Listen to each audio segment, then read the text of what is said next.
पोषण हमें प्राप्त कहाँ से होता है? तो पोषण हमें प्राप्त होता है सभी जितने भी प्रकार के भोज्य पदार्थ हैं उनसे हमें पोषण प्राप्त होता है। एक लाइन की इसकी परिभाषा हम बताएंगे आपको।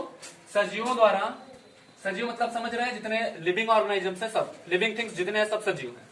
सजीवों द्वारा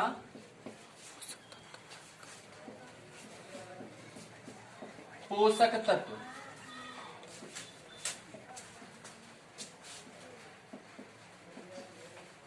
प्राप्त करना पोषण कहलाता है।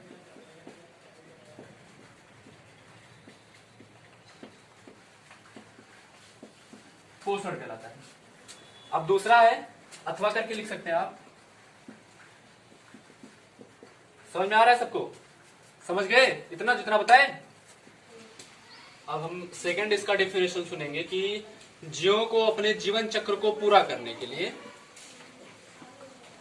जीवों को अपने जीवन चक्र को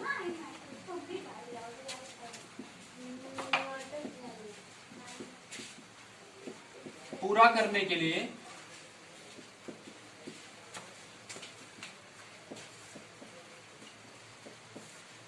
जीवों को अपने जीवन चक्र को पूरा करने के लिए कार्बनिक तथा अकार्बनिक पोषक पदार्थों की आवश्यकता होती है।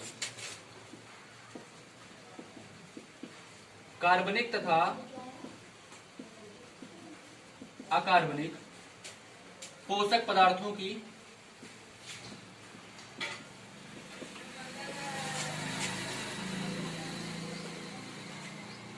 आवश्यकता होती है।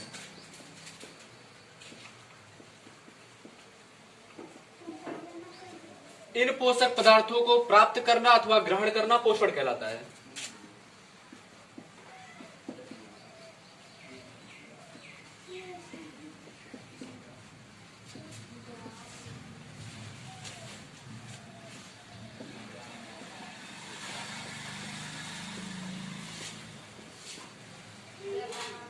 अथवा ग्रहण करना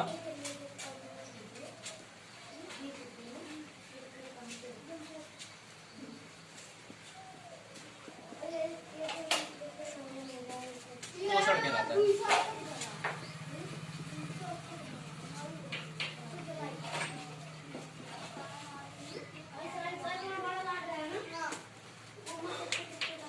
देखिए सेकंड हम इसका पढ़ते हैं फिर से एक बार। जीवों को अपने जीवन चक्र को पूरा करने के लिए कार्बनिक तथा अकार्बनिक पोषक पदार्थों की आवश्यकता होती है और ये पोषक पदार्थ हमें भोजन से मिलते हैं बच्चों।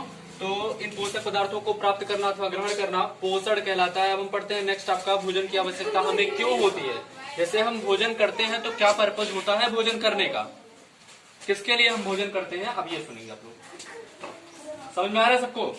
समझ में आ रहा हो तो कमेंट कीजिए, फिर से कमेंट कीजिएगा, दोबारा बताइए।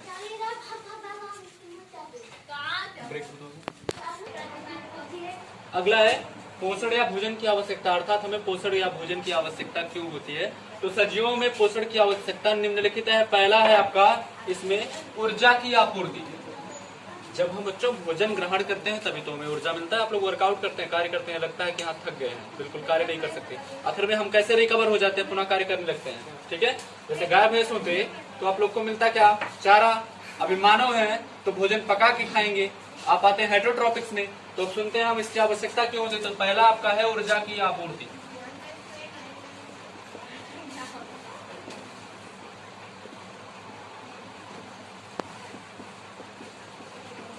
ऊर्जा की आपूर्ति पहला आपका है।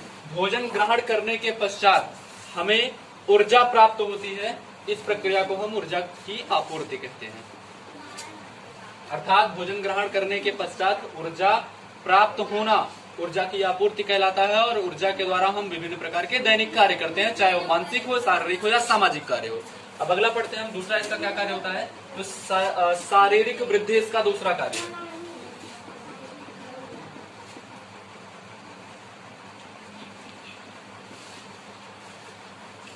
जब हम बच्चों पोषण प्रॉपर न्यूट्रिशन प्राप्त करते हैं, ग्रहण करते हैं, तो इसके बाद क्या होता है कि हमारे शरीर की वृद्धि होने लगती है। वैसा नहीं कि आज खाना खा लेंगे तो आज ही बढ़ने लगेंगे, लेकिन जब आप बराबर जो है न्यूट्रिशन प्राप्त करेंगे तो एक समय आता है जब आपकी जो ये शारीरिक वृद्धि है धीरे धीरे फर्स्ट और सेकंड स्टेज के द्वारा पूरी होती रहती है।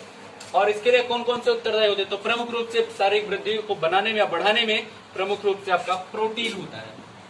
प्रोटीन, वसा हो जाएगा, विटामिन हो जाएगा, ये सब क्या करते हैं? प्रमुख रूप से आपके शारीरिक वृद्धि को बढ़ाने का कार्य करते हैं। इसके बाद जो आपका कार्बोहाइड्रेट होता है,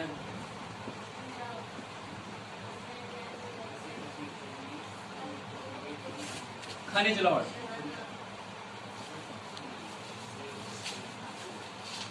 और ये पांचों कंपोनेंट्स जिनमें पाए जाते हैं उसे हम संतुलित आहार कहते हैं, बैलेंस डाइट कहते हैं। इसकी भी परिभाषा साथ में सुनेंगे, संतुलित आहार।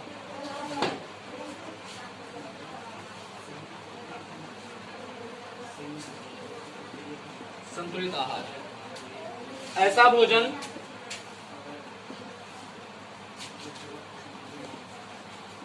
जिसमें प्रोटीन, वसा, विटामिन,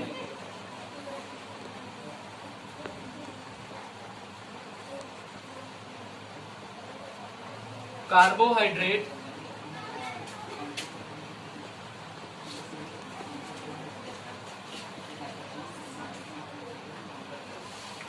तथा खनिज लवण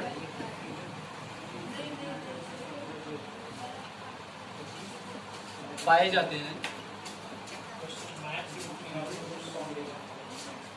संतुलित आहार कहलाता है।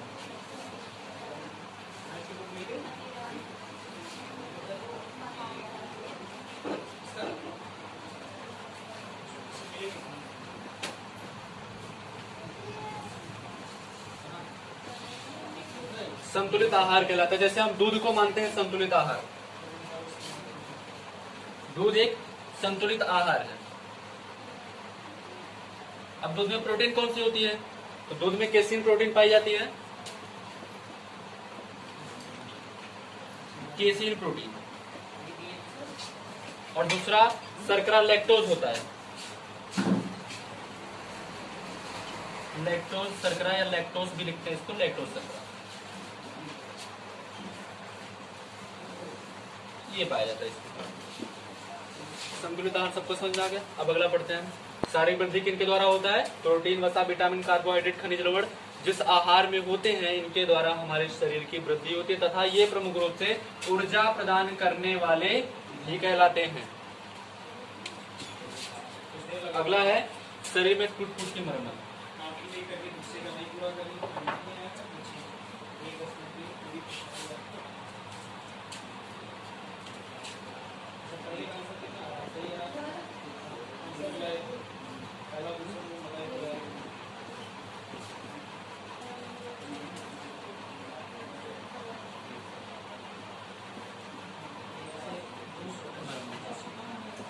देखिए,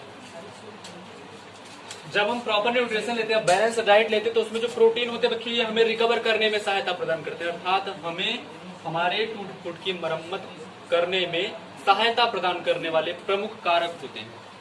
आगे सबको समझ में, प्रोटीन क्या होते हैं? प्रोटीन जो होते हैं ये हमारे शरीर को रिकवर करने में महत्वपूर्ण भूमिका निभाते हैं। आप कह सकते हैं कि टूट फूट की मरम्मत करने में बहुत महत्वपूर्ण भूमिका निभाते हैं।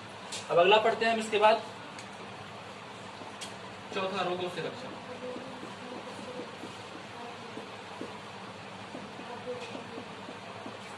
भोजन में उपस्थित प्रोटीन, वसा तथा कार्बोहाइड्रेट खनिज लवण जो होते हैं ये हमारे रोगों से रक्षा प्रदान करते हैं।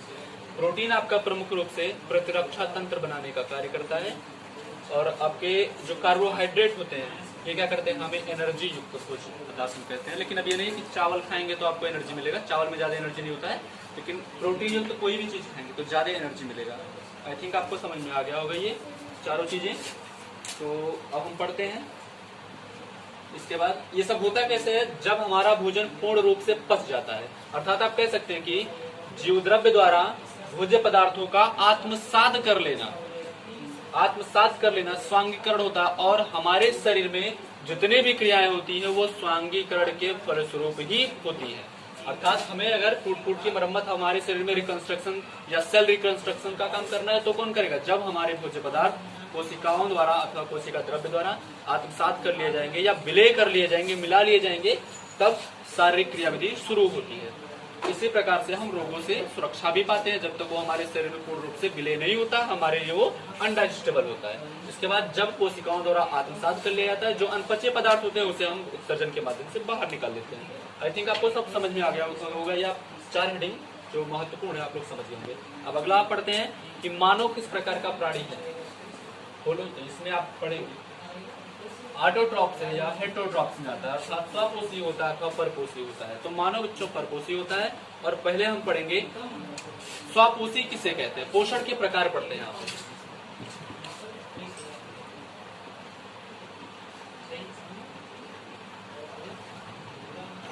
अर्थात जो 2 प्रकार के जीव हैं, जैसे मान लीजिए एक पौधा, मान लीजिए पादप जगत, दूसरा जंतु।